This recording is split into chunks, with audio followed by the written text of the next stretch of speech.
الشناوي واحد من أفضل لاعبي العالم. تعال لما أقولك ليه من غير ما تشوفني ببالغ. لاعب كرة القدم بيتم تقييمه بعوامل أهمها الجانب التقني، التكتيكي، الفردي، وجانب مدى براعة اللاعب بالقيام بأدوار أخرى إضافية لأدوار مركزه، وهنا بيطلق عليه شامل. تعال بقى معايا في تفصيلهم بشكل سريع. الجانب التقني وهو مدى براعة اللاعب في أمور تقنية تحت إطار أكاديمي بيتم التدريب عليها من وهو طفل داخل إطار منظومي، زي الاستلام تحت ضغط، استلام العرضية من منطقة بعيدة مثلا، تحرك بدون كورة أو بالكورة مثلا، اللعب في الجانب الغير مرئي للمدافع بالنسبة للمهاجم، أو كيفية التغطية الوقائية لمدافع وهو في آخر الملعب لما بيقرر يقفل زاويتين تحرك على 2 مهاجمين في انفراد وهو لوحده بميل جسد مثلا. الجانب التكتيكي وهو مدى براعة اللاعب لفهم الكورة عموما، لأنه ببساطة كده مش كل لاعب لعب في المستوى العالي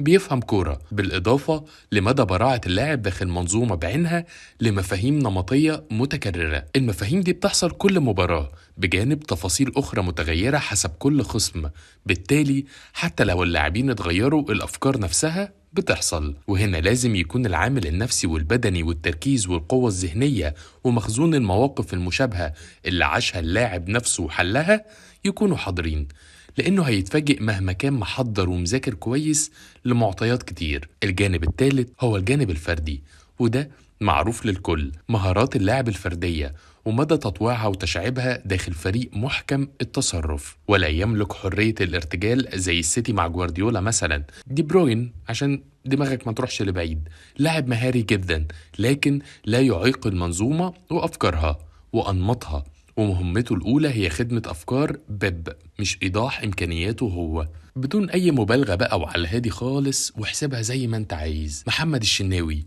واحد من أفضل لاعبي العالم كله في تجميع الجوانب دي مع بعض، واحد من القلة اللي مقفلين الجانب التكتيكي، لأنه من القلة برضو اللي العامل النفسي والبدني والتركيز والقوة الذهنية عنده من أفضل ما يمكن. الشناوي مع الأهلي ضد الاتحاد السعودي يعتبر مثال واضح لأمثلة كتير أخرى إن مستحيل تعرف تأثر عليه، أو الانتقادات تكون سبب في ضياع مستواه، أو السن يأثر عليه، في واحدة من أبهر ما شفت للاعب كورة في أفريقيا كلها بدون مبالغة.